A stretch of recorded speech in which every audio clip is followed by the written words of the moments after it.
Anthony Michael Hall. Anthony Michael Hall. Yeah, and Emilio Estevez, like everyone. Evil Dyson.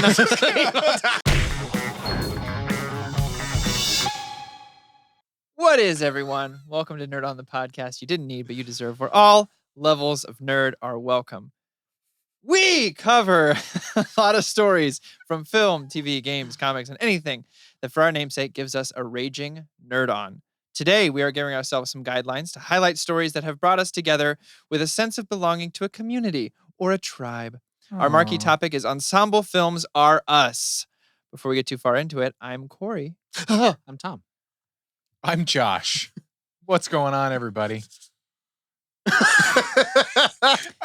And this episode is brought to you by the Nerd On Nation, powered by Patreon. As a member of the Nerd On Nation, you do get fun perks. Like, you get bonus episodes that nobody else hears. Boner like the episodes. extra, the minutes. You get early access to these episodes. You get early access to merch. Go on. You look like you're going for your nipples. And I'm like, go on. Okay. This is what gets me hyped for these merch. Okay. And you get access I don't want to be here anymore. to private channels on our super public Discord server. Join the community over there. Join the Nerd On Nation. You get to be a part of a dope group, but you also get to support us in making this content for you and more and better. All that good stuff. So check it out, nerdon.tv. Support us. I barely knew her. No. Let me grab your nipple. Yeah, okay. So check it out, nerdon.tv/Patreon. And do check out that Discord, nerdon.tv/Discord. What other housekeeping do we have, Tom? Well, we didn't give a shout out to You Ozzy. really wanted to do the thing. I was just going to that was going to be the next thing after. But now that we're here, we're in this awkward moment. Shout out. Let's just embrace the suck and say, not sucky things. A honorable mention to Apogee, Odyssey, and Embody audio. Yeah. You happy, Corey? Yeah. we need to get out of the forest here. Okay. Speaking of getting out of forests, well, we can trim yours with some gobble gobble nerds. See? Support for Nerd On is brought to you by Manscaped, who's the best in the world's below the waist grooming champions. Manscaped offers precision engineered tools for your family jewels. 'Tis the season to be thankful for our many gifts and privileges, like the best tools for our grooming needs. Join over 2 million men worldwide who trust Manscaped with this exclusive offer to carve our turkeys with 20% off and free worldwide shipping with the code NERDON at manscaped.com. it's so gentle it doesn't carve your turkey. Exactly. It carves just what you want. Just the feathers. Just the feathers. So you can enjoy that skin, because the skin's the best part of the turkey for me. I love the skin. These are us episodes are just They're different. They hit hard and they hit differently. Yeah. Anyway, but it hits good. How did I get that discount, Tom? With 20% off at manscaped.com with code NERDON. Thank you. And worldwide shipping. And worldwide shipping, baby. Boom. My turkey's really nice. So if you haven't guessed, this is an RS episode, and we just kind of go off the cuff and we talk about. Yeah, if you didn't guess by reading the title and or when I said it. Yeah. It's an RS episode. Yeah. It's an RS episode. Maybe they didn't know. Maybe they're using the Manscaped and shaving, and they was like, oh. No, because it's so quiet, they would have heard it. Yeah. Yeah. So we're talking about ensemble movies. Yeah. RS to be specifically. Be specifically. Or films if you're that kind of person. Yeah. According to the interwebs, an ensemble cast is one which is composed of multiple principal actors and performers who are typically assigned roughly equal amounts of screen time. That being said, I think it'd be a really good way to kind of start off with us breaking down our thoughts a little bit of ensemble films / movies and kind of why they have, why we talk about them differently than non-ensemble films. I want to go first and say, do the thing. These are the kind of, these ensemble movies, these are the movies that you don't need, an origin story for every character. Yeah. So, you just enjoy it. You can just watch it and be like, I'm going to get as many characters as they could possibly shove down my throat. And I'm okay with that. And then they're going to, shine all equally. To me, I really like them because there's not really ever a main character, but there is someone that's like, oh, you're that person in the group when you're watching with your friends. You're like, you're Yeah. that one. You're that one. You're the audience surrogate. The archetypes and Well, even then, like, cliches you and know, whatnot. like a movie, particularly like Ocean's 11. Like, are you the talker? Are you the Oh, I see acrobat? what you're Are you saying, the, yeah. you know, like who's who in these situations? in your Yeah. friends groups, Right? Not like, and that's typically what happens in like those more dramatic or superhero-esque movies where it's like, there is an audience surrogate, there's the hero, there's what they want, and everyone else is all just supporting. Where like here, everyone gets to be the main character. Yeah. Everyone has a stake. For me, my definition is a little more loose. Just because oftentimes an ensemble cast can be that there is a focus character, one could say the lead character, but everybody kind of gets there's a focus to the group of it. Oftentimes it's like family scenarios, like those family comedies, and you get to see all the like different Danny Ocean. Yeah, you get to see the how everybody interplays, the chemistry of the actors, Yeah. this you can kind of get inference of their History. their relationship, and that kind of thing. But yeah, it's a little more loose. Yeah. I have probably the most rigid out of all of us, just because for me, like, I kind of feel like, I don't know, like I feel like there is a sense of like when you do follow one main character, you're like, well, it's that person's story. But I know that like sometimes, as we talked about earlier, that sometimes you can have a stat cast and it's really great. But then even then, there's still one main character, right? So that still falls into it. I'm just more strict about it, but it's not like boring. Like, that's not an ensemble film. Like, it's like there's a great ensemble sometimes, you know? So Yeah, I mean, like when we did the episode on Dune, you were mentioning like, Yeah. I mean, that one stacked was cast. stacked, but Paul is the main guy. You like, you know, It's like you Army of the follow- Dead. Or to me, it's kind of like it's like to me, it's like The Thing, where it's like you're following McCready, like he's kind of the main guy, but you get to know all the other characters and you get to enjoy them too. I wasn't going to talk about The Thing because I feel like, You've talked it to death. yeah, we've done an episode on it. You have it whatever. on the table. The shotgun fell down multiple times. It's here. It's because it fell down once, but it's also because I feel like he knew I wasn't going to talk about him. He's like, I'm going to be part of this whether you like it or not. But yeah, Yeah. The Thing is fucking fantastic ensemble film. But I did want to talk about something like Army of the Dead. Mhm. Is that, would you consider that an ensemble film? For me, it's a loose. Because it definitely follows Batista. Yeah, exactly. To me, like if I feel like the main character, if one character's like we're following their plight more than everyone else's, then I feel like that's not ensemble. Like something Gotcha. like to me, like maybe Watchmen is a little bit more like close to ensemble, because like you first figure out with Rorschach, but then you stay with Dr. Mahan sometimes. Sometimes you Yeah. stay with Night Howl sometimes. And like I dig cool, it. everyone, you know, everyone could be a main character. And at the end of it all, like everyone has like their perspective and point of view, and like you don't feel like there was one particular hero that had to have plot armor to survive to the very end of the movie. That's just how I feel typically. But that would literally blacklist of crap to the movie. Yeah. yeah. It couldn't be. I mean, oftentimes heist movies are considered ensemble movies. Yeah. Anyway, yeah. So that being said, let's name off some of our favorites. We'll go 5 if we can make it that far. And we won't go in a row. We'll just do 1, 1, 1. So who wants Should to this be different from the ones we say at the end that we wish more people talked about? Yeah, I'd say Okay, that. I'd so I'll say that. save those for the end. then. Yeah. Like 2 or 3 at the end. What do you think? Yeah. Somewhere in there. 2 to 3. You're doing it for me. Okay. Whatever you're doing it for me. It's Okay. good. I Yeah. like it. I like Gotcha. it so much. Gotcha. It gets me going. Yeah? So you want to go first? Yeah. What do you think, Corey? What are yours? Oh shit! Yeah, that's what I like, was like, yeah, go. I was asking a question because I'm getting my list organized. I'll start it off. So just start off with 1 or go all 5. Just one, and then we'll go around. Because I'll go with one of my Because favorites. what's going to then. happen is you're going to take 5 Joshes. Yeah. Well, this one I'll You're go. right. I'll go. One of my favorite ensemble movies, like a warm blanket for me, is Royal Tenenbaums. Mhm. Wes Anderson film. It's my favorite Wes Anderson film. I understand it's not a lot of people's favorites, but it is mine.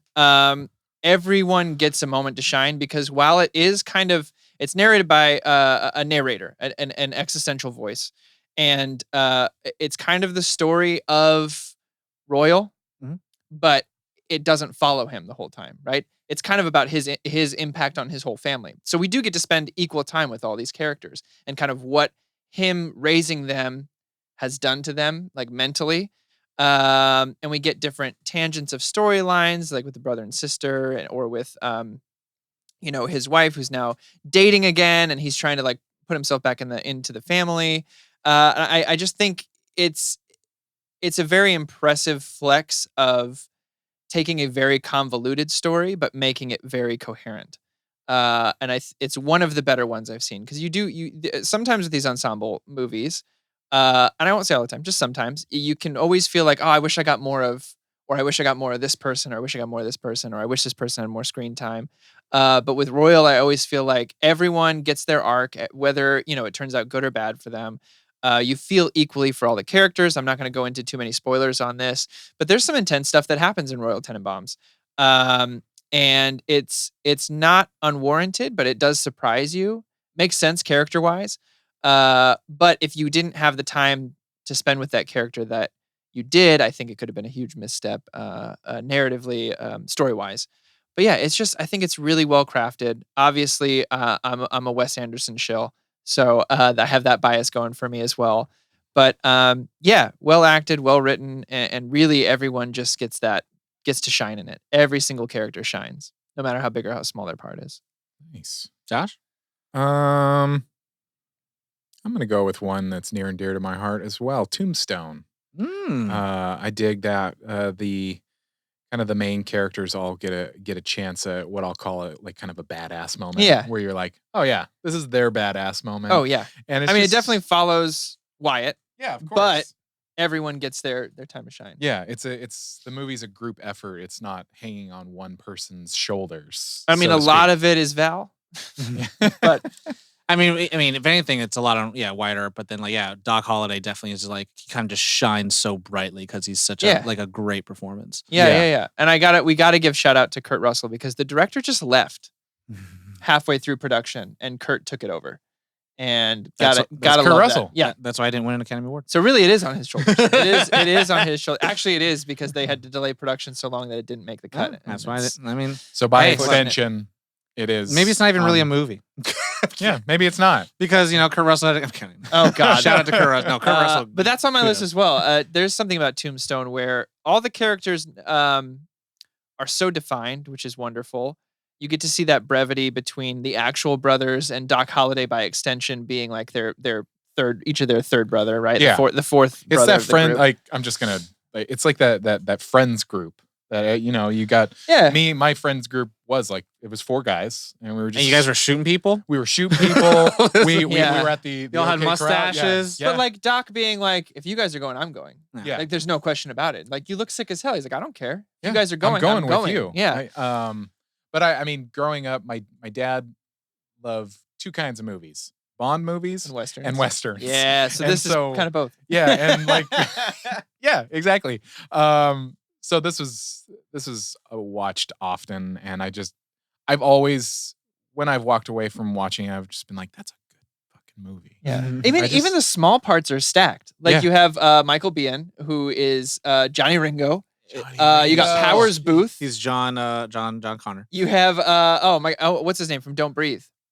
Stephen Lang. Stephen Lang is in it. You have help me again, from Sideways, Sandman. Thomas Hayden Church. Yes. Yeah.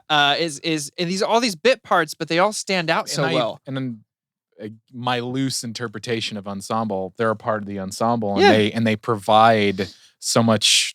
I mean, not to play too hard on the nose, but they provide so much character to the film as a whole. Those could have been such forgettable characters. Oh, because they're characters. The nose, got it. Yeah, but they could have, all of those little things that I mentioned, I can picture every scene they're in, even though Thomas Hayden Church, I think, is only like 2 scenes, and the big one is the shootout.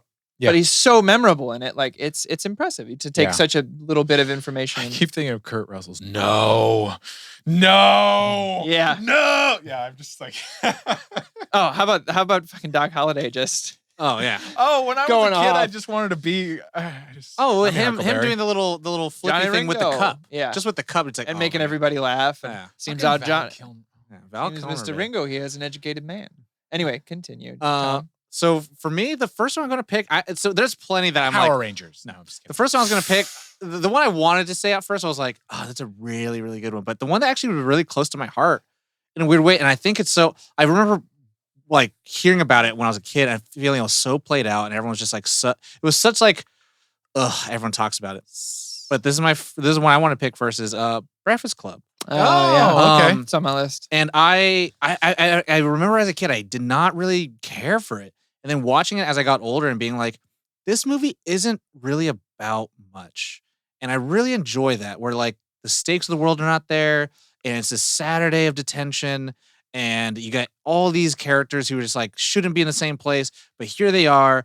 And really what you're watching is the human to human, like opening up to each other. And I really just enjoy that aspect of this film. And I think it works so well just with Molly Ringwald and Anthony Michael Hall. Anthony Michael Hall. Yeah, and Emilio Estevez, like everyone. Evil dies tonight. That part in the movie when he's just like, evil dies tonight. It was like, you're a nerd. But I've always loved the idea of, Emilio Esteves. Yeah. Steffs. of I say seemingly different because at the core we can all find some sort of common ground. But I love the idea of these people that are so different coming together and like you said, opening up. But like this is like so the way you write a log line for a movie is kind of like you have to write character, place, stakes, what happens if they don't, right? So it's like man in Seattle must drive a car or else his dog dies, right? Like that's how you write a log line. What do you write for breakfast? Kids gotta get to know each other, or else they don't. Like how? Or else they don't know each other. You know, like so, like it's Wouldn't it be like if they are to survive their Saturday detention? Yeah, but it's like no one's gonna die, right? And so like you don't know. That's the cool thing that I love about the movie. Like there's absolutely no stakes, right? But like you're just here to learn about characters, and so there's always that thing of like, watch a movie for its plot, watch a show for its characters. But that this movie has so much character in it that you're just kind of like, I want to be with these people. And like, I could hate some of them and some of them are terrible. Like, I don't like these things, but like Buzz is fucking terrible half the time, but like he has redeeming qualities. Bender. Yeah. I was going to say Biff, but I was like, the Biff, Buzz, Bender, those names. The trifecta of the B names. No, Dad. What about you?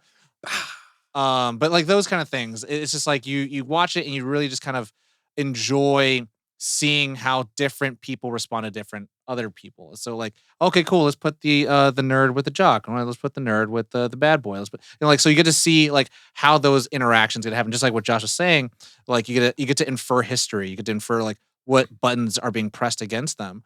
I think that movie has a really good sense for people to be like, how do you get people to care about characters without having to do origin stories for each person? You just do it within their actions and how they're dressed and also how they respond to each other. So you get a whole vibe. Did anyone else here ever try to make that sandwich?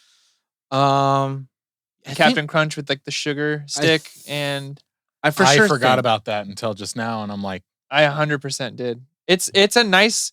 I mean, it doesn't taste great, but the texture is kind of cool. It's like that same feeling when you bite into like a BLT and it's like the soft bread, but you get the crunchy bacon and stuff. Same kind of concept, but it's just lettuce and just Captain Crunch and sugar. I definitely had to shoot I've done it with peanut butter. It's really good. Peanut butter and Captain Crunch. In school, we definitely one of the assignments he always had to do is recreate a scene, and it was definitely the Breakfast Club scene. And I definitely played Bender, and then the other producer he played Emilio Estevez's character because he was a jock, and so Stiffs. It's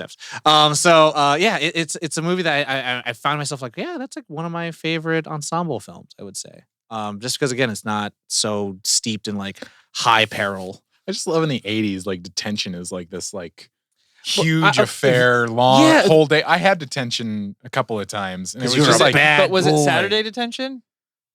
We didn't have Saturday Detention. It was just stay This is a after whole nother school. level, bro. This is Saturday Detention. Yeah, Josh, you weren't fucked up. This is between regular detention and suspension. You're here. Saturday. You're here. This is super detention. Yeah. From the planet Detentron. This is detention. Ballsy. No. But also I have a big soft spot for coming of age stories. I have a big soft spot because I feel like they have like a lot of people aren't really interested in them anymore.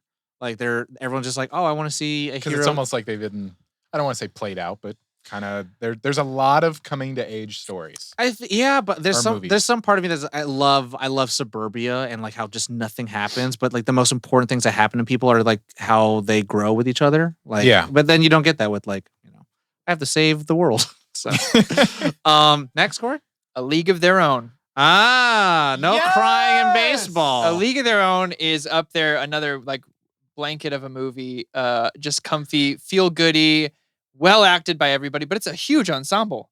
Like every character is defined. And I know, again, we follow mainly the sisters, but I mean, you've got Madonna, Rosie O'Donnell, Tom Hanks. Like it's stacked. Yeah. Jim Belushi, That was my first experience with Tom Hanks. right? No, John Lovitz. Yeah. Okay. John So the Lovitz. first time I saw Okay. Tom Hanks, I was like, "Oh, he's this bumbling drunk asshole," and then everyone's like, No crying. because the first scene is like the one I think we see him in, Where right? he He's pisses in- for like a he's in minute and a half. funeral, right? He's Yeah. just like that. I'm like, "Oh, that's Tom Hanks." And I then especially like the part where you scratched your crotch for 20 minutes. My bio dad loves baseball, and so we watched a lot of baseball movies, and Nice. A League of Their Own was. This was one my just- bio yeah. dad. Yeah. Yeah. Shout out to Jolie. Showed me so this one. so one dad, westerns and Bond, bio dad, baseball, and Probably war movies. so that's what needs to happen. 'Cause We he need was to in make the a war Navy, movie so- about baseball. That's what it is. Well, this is. This is. I was just gonna say This is a wartime movie about baseball. The reason why it exists Yeah, is because of war. also about like death ball. Yeah, I get you. But it's just it's really wonderful, and to know it's like based on a true story. Obviously, it's exaggerated a lot, but I think it's really well acted. The turn where Kip goes to diverts to the other team. Also, shout out because I loved Free Willy, and she was the whale trainer in Free Willy. That's her, the younger sister. But I just I think it's a fantastic movie. It's a really feel-goody movie. Everyone gets a moment. Everyone shines. And getting to see the casting that they did for the older versions of these characters at the end of the film is like, shout out to casting, because Yeah. fucking spot on. Good on you, because even before they talked, it's different act. They didn't do any like makeup stuff, but you could tell who they were supposed to be before they even were like, "Is that you?" Yeah. So I think that's very impressive, and I think even the bit parts, like John Lovitz, recruiting to them, recruiting them, and like just being John Lovitz for a solid 2.5 minutes is a treat always. It's interesting to watch. Like we've covered or will be covering a few older movies, and you see actors come on screen, and you're like, that guy. Yeah. Oh my gosh, I used to watch him in so many things, and you're like, John Lovitz, man. There's also the shy girl who ends up singing the like love song, super yeah. drunk. She's from That Darn Cat. Mhm. Oh Oh my She's the God, butcher from That yeah. Darn Cat. Wow. Holy shit. You're welcome for that. That's what I always think of when I see her.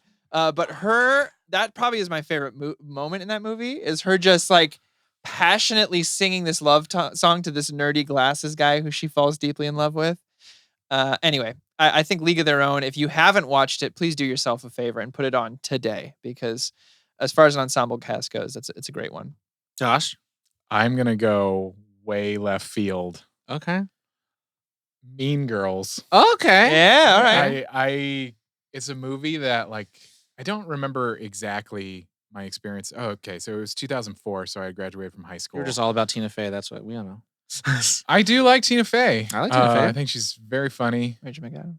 And Rachel McAdams is in it. My wife. I Shout out just- to my real wife. She knows. Your wife. My wife. There's just so many quotable moments in it, and it's My just birthday's in it. Your birthday's in it. That's the only Hate it. reason. Tim Meadows is fucking great. It's just so much fun to watch, and Yeah. even today, Lizzie Kaplan also. Yes. Yeah. Why don't you go? Oh no, that's another person. Yeah, there's just a lot. There's just a lot of like. It's a fun movie to watch. I don't really need to take any like real. No. There's message in it, but it's not really like. I'm just Well, I mean, like, there's so this is an enjoyable experience. But all the characters provide There- this awesome experience of just the friends groups and the different kinds of people that you might have run into. If it's not in the Criterion Collection, it should be, just because. Look, there's so many, and the Criterion Collection I feel like is based off like what's culturally been like stood the test of Relevant. time, And yeah. and like two Asian girls fighting over the gym coach. You can't sit with us. On Wednesdays we wear pink. On like all these iconic things that Stop happen. making fetch. Trying to make fetch a thing. Like, oh, they made out with a hot dog. That happened once. Like the slam book. All these things happened. It's like, oh, I'm eating these. Describing the different kinds of people that sit at the different Yeah. tables. Yeah. And like, and it's like there's a 60% chance it's gonna rain. Like those kind of things like all happen. It's like, oh, so you agree? You think you're really pretty? Like those things like have become part of the cultural lexicon of conversation. So it is an iconic movie. So I don't think there's a reason to talk down to it at all. Well, Hey, just take my wallet out. Pumpkin? I just realized I was close to for you. those listening, Corey was just basically laying on my shoulder. Yeah. Corey just licked Josh's butthole. It was real nice. Wow. Yeah. Wow. It looked like he was staring into a worm. Yeah, I'm speechless. What's the name? Shai Hulud? Yeah. Show him your Shai Hulud. Oh, is that a Chris knife in there? Anyway, Mean Girls. Anyway, Mean Girls. Yeah, Mean I agree Girls. with you on that one. It's a lot of fun to watch, and it's a movie that even almost 20 years later, it's like, yeah, I could pop that in and watch it again. Amanda Seyfried as well. Amanda Seyfried, baby. And Lacey Chabert. I have ESPN. She's a babe. Everyone's a babe in there. Yeah. Everyone's a babe. Even Tim Meadows. Babe. Amy Poehler. Tim Meadows is The principal. The principal. Oh, I love him. Yeah. I love him so much. He broke his arm before filming. They went, just put it in. So mine, if I can go next, Yes. this will be number 2. No, I'm going to go Corey? next. Mine's gonna be Sin City. I knew. I almost said it earlier. I saw you. I I was saw like, you. I was like, don't do it to me. Frank Miller's Robert Rodriguez, Sin City. And I think it's so interesting how this falls into a really well ensemble film because it starts out with Bruce Willis's character, and then you don't see him for another hour, and then you play with Mickey Rourke's character, and then you go in with Clive Owen's character, and you're like, Are we never? Are we never? Yeah, but it's like, are we never going to get him back? His story is definitely the biggest in the films, but like getting to play, Who's? Bruce Willis's character. Like he's the bookend. Yeah. But like you I was start. saying Mickey Rourke's is the most memorable though. When I was a kid, My mitts. my mitts. It's like I got all the tools I need. But like no, I absolutely love that movie. I remember as a kid, it just absolutely captivated me, and it like took me into another place where I didn't know movies could be made this way. And they go in and they highlight certain things of certain characters, so those are the most important things, like His bandages, like Kevin's glasses, or the lipstick on someone, or Yeah. their blonde hair, or sneakers. yeah, like or It's like Clive Owen's red shoes, right? red Converse, Yeah. and then or Rosario Dawson's like whole outfit. Oh, and he puts the guy in the toilet, and the piss is like color. It's a slightly colored, Yeah. slightly colored. Benicio del Toro. Yeah, and then like Yellow Bastard in there, so it's like I think there's so Most brutal on-screen death in you my can't even opinion. lift that cannon. Sure I can. Bam. Yeah. So good. I absolutely I love that film. I think there is not enough conversation around that for sure. It's not gonna be the one that I'll talk about at the end, but like I think there was just something where at that point where they're like comic book adaptations, Frank Miller was so hot at that point. I think the second one kind of derailed the legacy Spirit of it. derailed it. Spirit derailed They it. did the Spirit in the same way, and then everyone's like, "This sucks." Yeah. And then they did, Queen of the Sin Damned. City 2. Yeah, Queen of the Damned or whatever the hell, or something like that. And then it just died. Even though they have Eva Green, who's Eva Green. Eva Green That's how she says it. is Like evergreen. yeah, she could be in a whole movie by herself. Anyways, but no, Sin City, Tim the first Burton one. Bay. for sure. Yeah. Is she a Tim She's in Burton? a lot of Tim Burton stuff. Oh, okay. Yeah. I was gonna say, but yeah, Sin City, I absolutely love that. That's like one of my actual like favorite movies. Definitely in like a top somewhere, top 20 maybe. Yeah. Corey. Okay, I was right. I have two I'm choosing between. For me, more important one, Family Stone. Oh, Family Stone is Rachel McAdams. When I was writing my notes, I was like, Corey's totally gonna do Tori's Stone. Tori. Tori's totally. Tori's totally. Hi, I'm Tori. Welcome to Nerd Bob Madazas. So yeah, Family Stone for me is another one of those. Everyone gets a moment. Everyone shines in this. But it's got so much heart. It's the movie I fell in love with Rachel McAdams, and I was like, oh, something about a girl in pajamas. I'm just like, I'm in it with gray sweatpants. But like, it's a powerhouse cast. I mean, Diane Keaton's phenomenal. Luke Wilson's fantastic. Sarah Jessica Parker, Mulrooney, Dermot. Mulroney. Oh, McDermott. No, it's Dermot Mulrooney, I think. Anyway, everyone's great in this. Everyone stands out. And it's in my lineup of Christmas movies every single year. It's like the one I need to watch. Really. It's Dermot Mulroney. Thank you. Yeah. I was close. Yeah, you're close. Very close. And Claire Danes. Mm-hmm. Claire as Danes, well. Craig T. Nelson, Luke Wilson. Yeah. And I think, I really resonated with that at the time. I think I was like, what year was that? 15 maybe? That was 2005. So I was 16. I was 16. I loved I mean, it's probably cliche as fuck now in 2021, but the letting your freak flag fly, like I loved that. I thought that was such a wonderful, like, of course, delivered by Luke Wilson. It makes everything sound super fucking cool because he's just super fucking cool. This is the second Luke Wilson movie I've said today, by the way, Yeah. Ensemble cast. But So yeah, we're just doing Luke Wilson. this RS. is Luke Wilson R Us.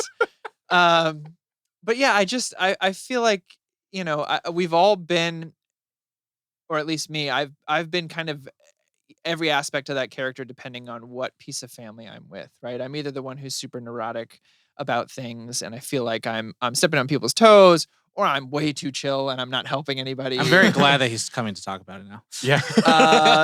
Or I'm anyway. So it's a lovely movie. Everyone's really fantastic in it, and again, it takes another heavier turn. No spoilers here, but it's really earned. It's really well done. It's not like shoved in your face either, and it's just lived in. I really, really love. I know it's kind of got a little bow ending, but like it's a Christmas movie also. So like that's what you need at that time of year. I will sing the songs of Family Stone for the rest of my life. I think it's a great film. Josh? A movie that is incredibly near and dear to my heart. Monty Python and the Holy Grail. Yeah. I had in my notes, Monty Python. I went, yeah, Josh is going to do that.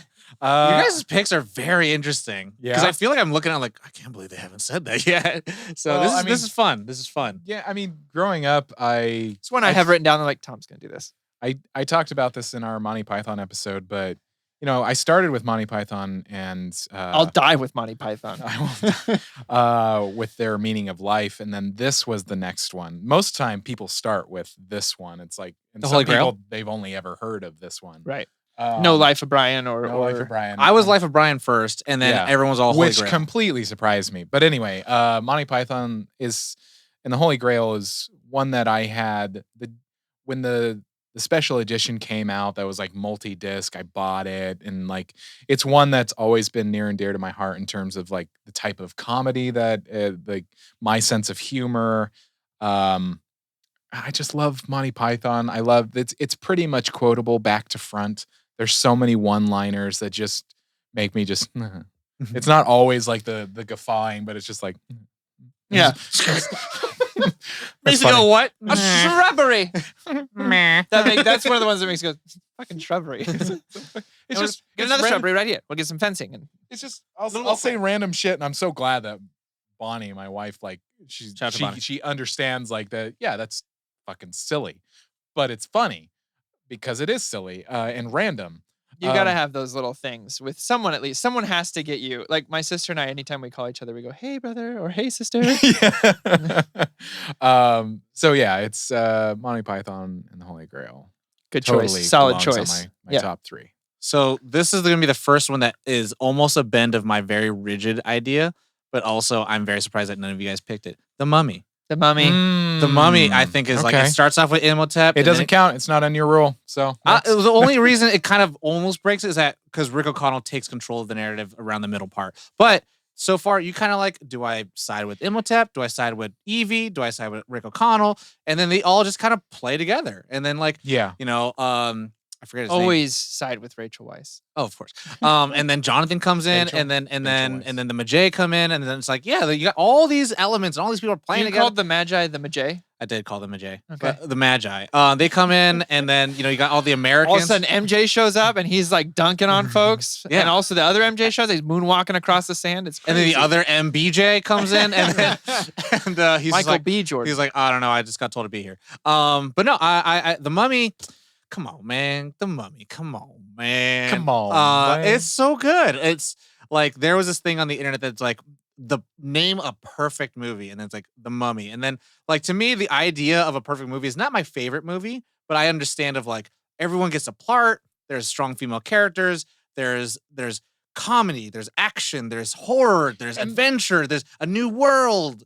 And Well, I mean, I'm thinking about it too, like retrospectively, like you have obviously, yes, you have two characters that are really, really the focus, but everybody gets something. Yeah. Yeah. everyone gets to play. And I Yeah. think Corey talked about it a lot. And you get to remember all those like, characters. without Jonathan, we wouldn't get the key. Without Evie, the curse wouldn't happen. Without O'Connell, he wouldn't find all the ways of transport. Without the Majay, now it's gonna be the Majay now. the MJ. The MJs. But no, I feel like that movie has so much, and also it has like stakes where it's not like obviously it is world ending, but like people die, and like it's not like it's sad when people die, especially the characters that you like die versus characters you don't care about. Like, oh, that sucks, but man, fuck that guy. But then like when the characters that you do like, it's like, oh, he was kind of a good guy. Oh shit. And Hi, then, Benny. Well, know? you still kind of feel bad. Like, there's one particular death that I'm like, I didn't like him, but damn. the guy who's running away, who's in the hallway. The bugs. Yeah, the bugs. I just went, oh, that went into his brain. Oh, that guy. That went into his brain. I loved him. Tom always quotes that. Yeah, Very good time. A very good time. Oh man. But no, yeah, The Mummy I think is actually like one of the best movies in such a weird way that like it hasn't been crowned as such, and they're gonna try to remake it as much as they can, but they need to. You just need to redo that if you want to. Yeah, I think do one that takes place after the second one now, and get Brendan Fraser And to Rachel come back Weisz. to come back as themselves, as their characters, maybe passing the torch. Anyway, I was just thinking for because normally we do 3 and 3, like 3 and 3. We don't normally do 5 and 5. Well, it was like 5 and 3, but we can do one more, and then we can do Yeah. the next two will be our recommendations. So Corey, this movie does have Majay in it. Space Jam. Space Jam 1. 100%. Growing up was one of my favorite. I would call it an ensemble film because you get equal times with Michael Jordan. You get equal time with the Looney Tunes and even the Monstars. Yeah. So I just and Bill Murray. it's fun. Obviously, like looking back on it, it's not a great movie by any means. It's got a lot of heart, But we- How dare you? But we sir. know the writer, so it's really good. It is. I mean, like, to be honest, the thing I like about it, and I wasn't on the second Space Jam episode, but my issue with the second one is that it took itself more seriously than I thought it should. And the first Space Jam kind of knows what it is. It's a kids movie with a superstar in it about Looney Tunes playing basketball, and it's selling toys. it's cool as hell. And it's Yeah. fun, and they get it. They pull out all the classic Looney Tunes stops. If anything, it's actually just like a really good commercial. You know what I'm Sure. saying? Like, and not saying that commercials can't be, narrative and speaking. Like you have 1984 with, Yeah. Apple, like which blew everyone away. But like, there's a commercialism in the original one that's like just good versus like the commercialism of the sequel. But it's like that's the wink at the it's- camera that like, we know what this is. Yeah. Versus You this know? one where it's like we're not going to wink at the camera. It's like, whoa, why? Yeah, you should. You should wink at the But camera a little bit. You know what's happening right now. But yeah, I think Space Jam's great. Every Looney Tune gets their moment also, which I love. And I gotta like give a shout out for me trying this when I was younger. Like I tried to Stretch your arms. stretch my arms, like drink water and tell myself I was like, this is super hydrating. I'm gonna play so much better now. I No, thought you were gonna say you tried to go to the Looney Tunes. I tried to go world. through a golf golf hole. course. I tried to. I tried to play You golf. also have Wayne Knight Newman in there, who's just like so dedicated, digging that hole. I don't know. Anyway, Space Oh, Jam 1 is yeah. one of my That's a good favorite friend. ensemble. Yeah, That's good. and he shows up. Yeah. That's Oh. a good friend. Yeah, That's a good friend. Josh, your last one. Yes. I wasn't prepped, but it was on my list, and I was like, yeah, that's a really Saving Private Ryan. Okay. It is just, in my opinion, a stacked cast in terms of like there's a lot of actors in there that kind of fly under the radar most of the time, and they don't often play like big leads, but it's just a great cast, like Jeremy Davies, Giovanni Ribisi. I've always loved him. yeah. Michael Madsen, right? Yeah. Oh, I love I mean, there are people that weren't big yet, Mhm. like Diesel's in there. Matt Damon wasn't big. Tom Hanks is one of my favorite actors, so that was a definite watch for me. I think this is the first movie that started the secret Matt Damon genre of movies. Yeah. There is a secret Matt Damon movies. Yeah. But I mean, it goes in the World War II movies, right? It's World War II. Uh-huh. Yeah. So I mean, it's one that I watched a bunch growing up, and because There's no crying in World War II. There's a lot of crying. Oh, that's what I meant. There's a lot of crying. You just had to say it. There's a lot of I mean, guts. I've It's our when I- second Tom Hanks movie at the table as well. Yes, it is. Yeah, Tom Hanks was like when I first started studying acting in like freshman year of high school. Like I started paying attention to who my favorite actors were, and Tom Hanks always came up for me just for his like ability to go from something like big and then later like different stuff, the kinds of movies that he did that I was just like, I love this man. But this movie, it's a beautifully made movie too. I do also just love the fact that like when the movie came out, a lot of veterans like couldn't watch the movie because it was just they captured Especially those opening. Yeah, they just captured the sequences. So Was it 5 minutes, 3 minutes? The Normandy. Yeah.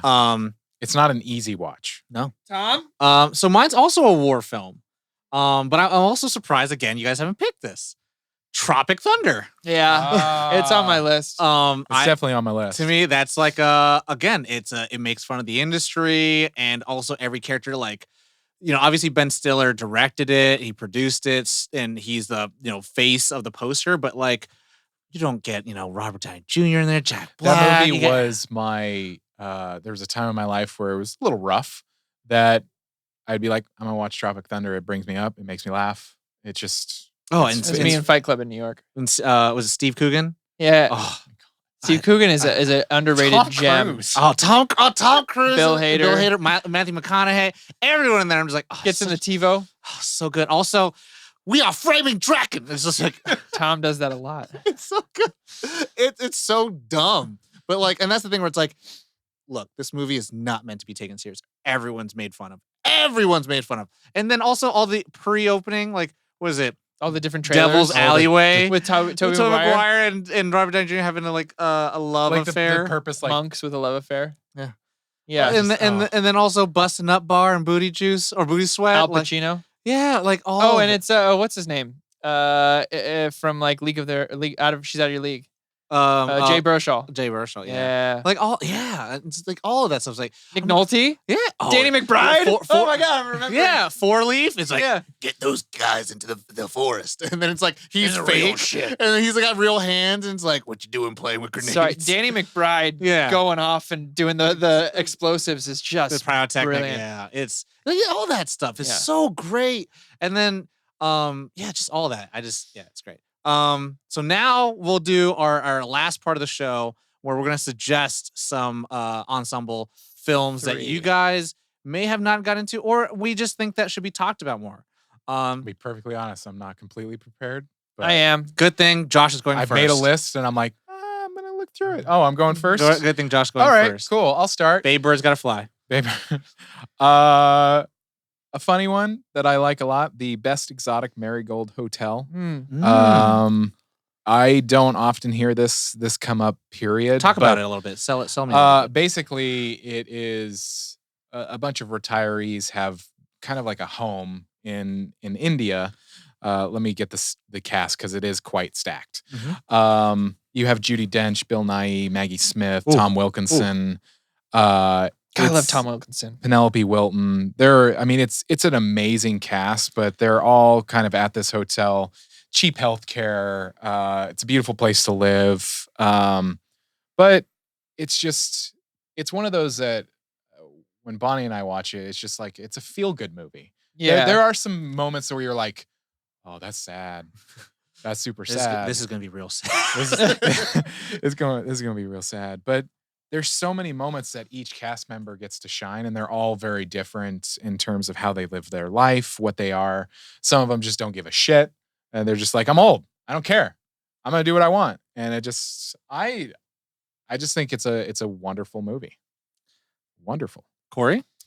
Right out the gates, Fish Called Wanda. I don't hear this talked about It's on my enough. list, and I was like, thank you for I bringing that up. don't think it's talked about enough, and it's a phenomenal film. Let me make sure. I think Talk to us about John Cleese wrote it. Yeah, John Cleese wrote it. It's a comedy heist movie. It's what Kevin Kline won an Oscar for being in this movie as supporting actor. And it's just a bunch of crazy hijinks. Kevin Kline plays this character named Otto. And So good. Jamie Lee Curtis plays Wanda. John Cleese plays a stuffy lawyer that they're basically trying to like swindle into this heist. Michael Palin is in it as well, who's the gangster's right hand man. I watched it because I was obviously on a Monty Python kick, and I was like, I wanted to see, when you get into something one person does, you're like, I want to see what else they've done. Oh my God. And I saw Fish Called Wanda when I was like in my teens. It's so good. And it made me love Kevin Kline. He's another amazing actor that's Yeah. so funny. This is more grounded than Monty Python. Yes, by far. definitely. John Cleese was always one of the more serious Pythons anyway. I mean, he would go bigger, but he had the more reserved bit of comedy inside of that. So he wrote this, and yeah, it's essentially like Wanda and Otto, and I forget Michael Palin's character, but he's in there too. He's got a stutter, and he's the gangster's right hand, are trying to swindle this lawyer to pull off this heist. So Jamie Lee Curtis is like trying to make him fall in love with her, and Otto is like running around trying to pull little bits off, but he's also extremely jealous at the same time. And so I don't know, it's a lot of fun. It's like an hour and a half of just a really good time, and I would highly recommend it. I think John Cleese also wrote another movie called something Animals, but this is the better of the two. Okay. Yeah, it was like a sequel. Yeah, To a with the Fish same Called- cast. Like, Yeah. it had everyone, Kevin Kline. Yeah. Anyway, I'm very glad everyone has feel-good movies because mine's not. Hell yeah. This one I'm going to suggest. Hurt Locker. No. Josh, we've talked about this. Identity. Oh, yeah. I absolutely love this film. It is a psychological horror film. If I can prattle off a little bit of information about it. Amanda Peet, John Cusack, Ray So Liotta, good. Rebecca De Mornay, Pruitt Taylor Vince, are a few of them, Jake Busey, Gary Busey. They're all in this vicious storm in a hotel, and a serial killer at the same time is Alfred Molina's in this. Is trying to Hello, reveal Peter. who the murderer is. Sorry. I threw him off. I was like, what? But it's director James Mangold. Oh, And I absolutely thriller that man mystery. is gold. Yeah, thriller mystery film. And I think it's not talked about enough, like in the pantheon of horror films, just to begin with. There's a lot of quote unquote creative deaths. There's a really cool kind of like, if you know I think the film is actually inspired by, again, it's inspired by an Agatha Christie book. And then There Were None, which is based off a lot of other names, and then There Were None is the last name it got changed to. But Gotcha. Identity. And again, I'm going to check that out. when you see, Because I love James Mangold. when you see what happens in the movie, you're like, that's why it's an ensemble film. Gotcha. But maybe it's not. Joshua? I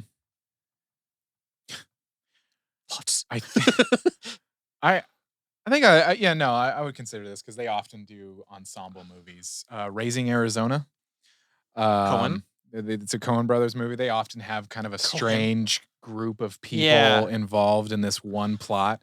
But I mean, obviously, it focuses on Nicolas Cage's character and Holly Hunter, Mhm. where they've essentially kidnapped a baby. Yeah. But you have Like another Cohen one would be like, Oh Brother is an ensemble one. Oh, Oh Brother, Brother. Where Art Thou? it focuses on the three guys, but there's so many crazy characters that are surrounding that it Oh, wouldn't yeah. be the same story. John Goodman is without a it. Cyclops, Yeah. like all that stuff. But Raising Arizona, I mean, Nicolas Cage, I mean, everybody's so funny. I love Holly Hunter, but I'm a Coen brother shill. Yeah. I'm just like, I'm surprised you didn't say Lebowski, to be honest. But the name is him. yeah, It is, but it is an I ensemble started movie. when I was making my notes. I was like, oh, big. I mean, technically, It's like why Corey didn't pick it the thing. totally is. Yeah. Talked it to death. It totally Yeah. is. But I've probably talked it to death. Yeah.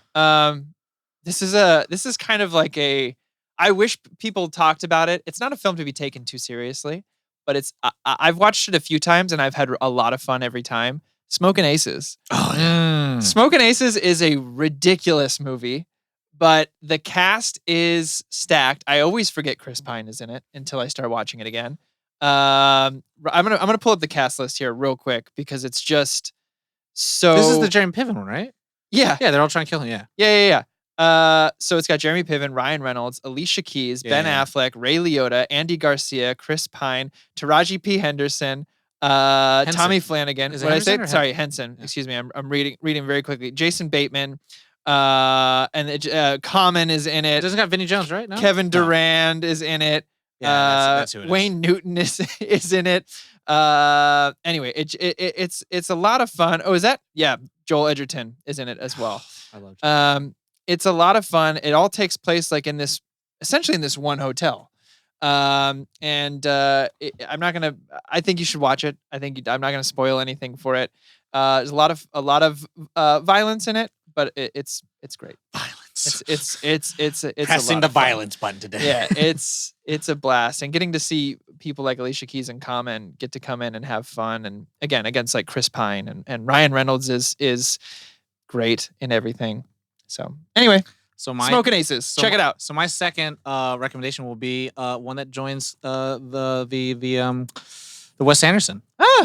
Darjeeling Limited. Yeah, I really like it because you stay with the three brothers, right? And so you have one Wilson, but not Luke Wilson. You have Owen Wilson, and you have Adrian Brody, and then you have Jason Jason Schwartzman. Schwartzman. I always say it's the Schwartz or it's the Jason part that I'm like, I'm gonna mess up one of those. But yeah, you stick with the three brothers, and it's their journey to go find their mom. Uh-huh. And you're just sticking with them the entire time. So like you get to know each person. You could say which one you like the most, which is the cool one, or like the one who like overrides whatever the other one says, or like the younger run. So like you get to have those moments of like I've been thinking. yeah, it's like you can't wear his sunglasses. He would hate that. It's like you can't use a shaver. He would hate that. Yeah. It's like he liked me the most. Like these kind of dumb things I love, but also Corey's favorite I think matriarchal character. Angelica Houston. Yeah, I think you absolutely love her. I love Angelica Houston. So in everything, she can do no wrong. She's in my great, book. and I think there's something in that film that I think not a lot of people talk about in their own personal lives of like kind of accepting that your family's imperfect and not a and loving that. yeah, and not too much of a spoiler, but we do carry a lot of baggage a lot of the times, and sometimes it's a lot about what we do with that baggage, and having open conversations about that, and then also just kind of I'm not saying you have to have this. Not saying that it's performative in the movie, but you don't have to have a performative cry moment and session with each other. But be open and cry about it in your own time, and realize like where you are in life and what you need to do in order to actually like move past your childhood traumas. Did you watch that with us for the first time? Yeah. Wow. That's for those of you who don't know, that's my wife's favorite Wes Anderson movie. And there's a little like, Wes Anderson was like, man, fuck y'all post-credit scene. I have a pre-credit scene, bitch. Yeah. And then we're like, oh shit. Hotel what's Chevalier. going on? Just like that. We're That's like, what he shit. said. Yeah. Josh, what's the one? last one? Last one. And I don't know if I've been living under a rock, but I Yes. feel like I don't hear people talk about this a lot. Red with Bruce Oh. Willis. Yeah, no one does talk Um, about that. I haven't seen I it. don't think that it was a huge box office hit, but it has a second one. Yeah, I think it's um, based off a Comic book, yeah. I loved it. It's one of those that it is what it is. It's an action movie with Bonnie and It I knows always- what it is. It knows what it is. It's 60-year-old action stars. Some Is that even, with John Malkovich? It has John Malkovich. It has Morgan Freeman. It has Give this man his money. I think it kind of.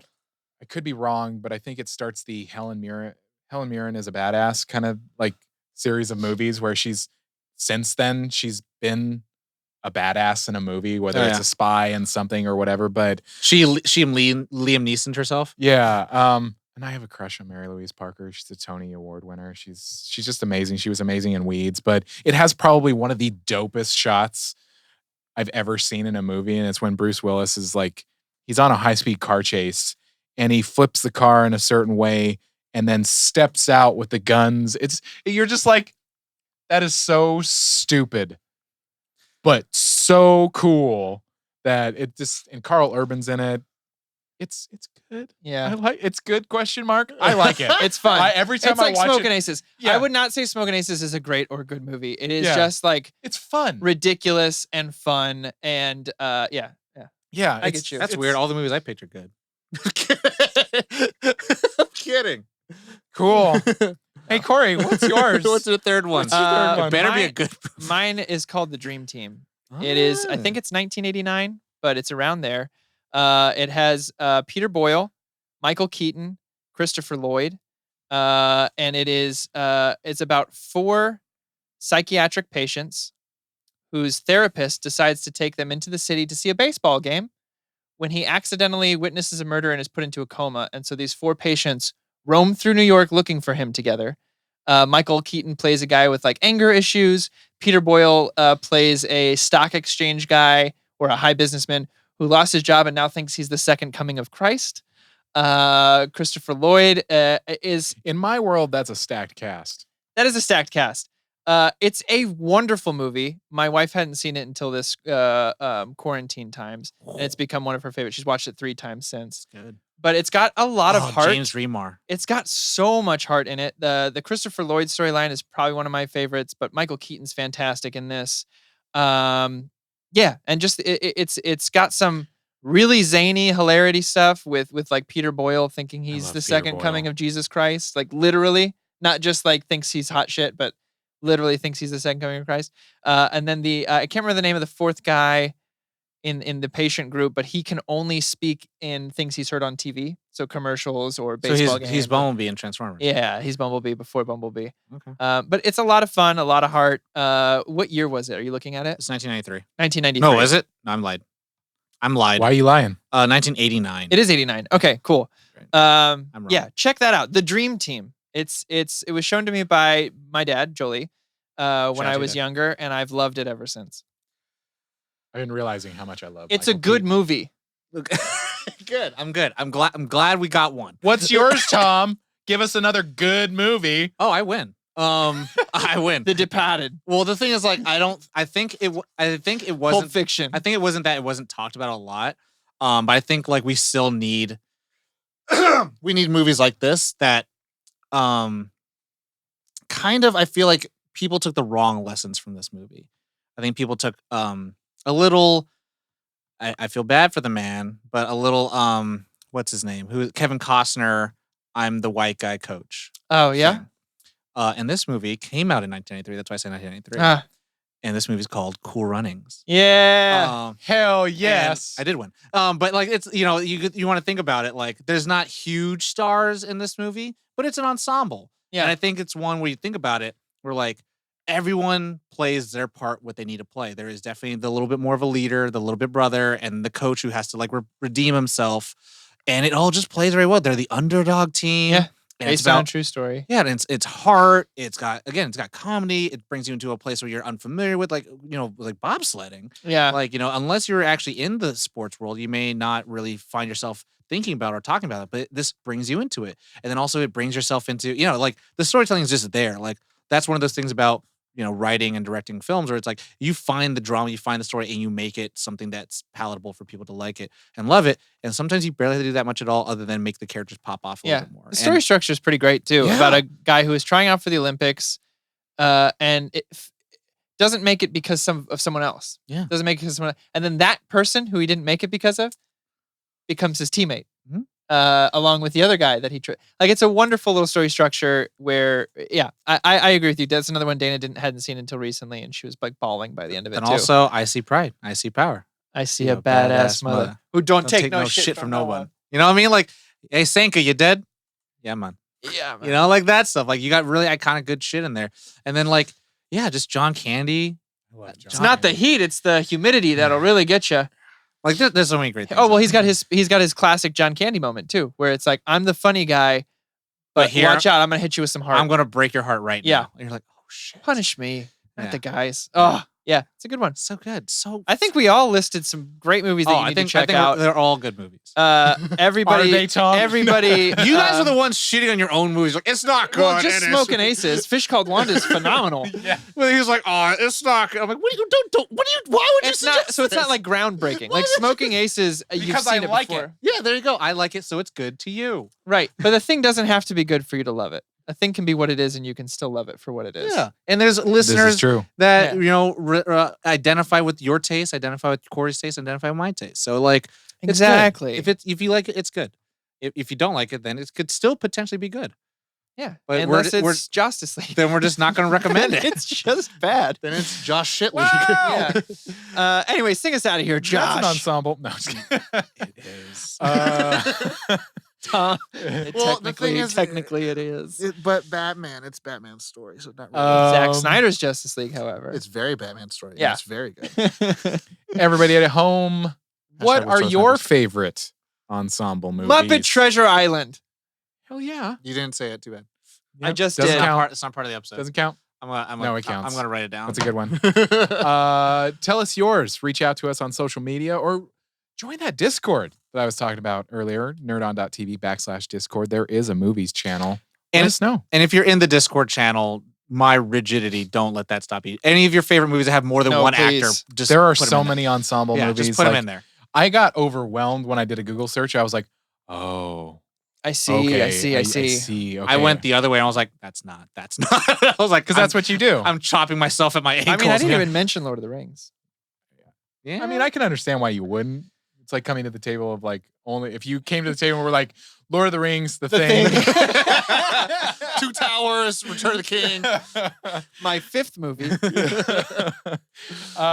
Yeah. Thank you so much for listening. We Family Stone. appreciate you. Wherever you're listening, wherever you're If watching. it's there, or there. Yeah. Stop by, That's rate each and word. review us, share us with your friends and family. We will mention this in every episode because it is that important. It is how we grow. Stop by and join that Nerd On Nation. 4 quarters, baby. It's Gets us strong, gets us healthy, gives us that nutrients. yes, it's It's a good good for us. it's Good good to for ingest. it's good To enjoy. enjoy. No. 4 quarters. It does support us in creating this content as much as we do and trying to make it the best that we can for our audience. We love doing this and we love being here at this table talking about the things that we get raging Speak for nerds. yourself. Also, I'm gonna just be very honest. Getting more 4 quarters or more, if you could afford more to support us show and give you more, Afforders. it would probably grant us a little bit more rest. Because Yeah. if at a certain point we would be allowed to we can record on weekdays because we don't have to work day jobs. Uh-huh. So We could do more things like we could we I would always- just no day job. That I'm gonna say it there. no day job.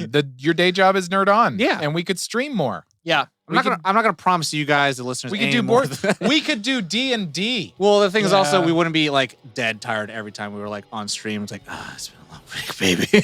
Coming in like a noir. Just Well, cigarettes and Venetian blinds. Smells like cigarette smoke I and smell lost like dreams. Smells like- smell like beef. Sing us out. Yeah. Smells like rain.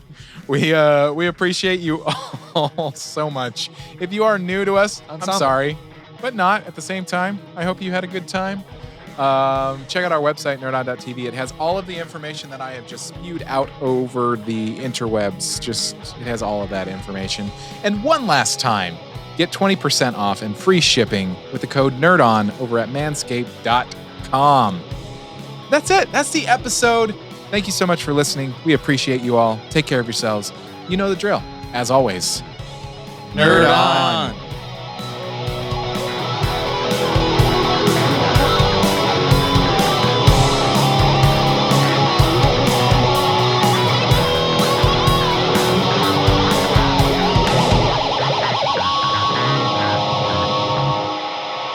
Ending broadcast.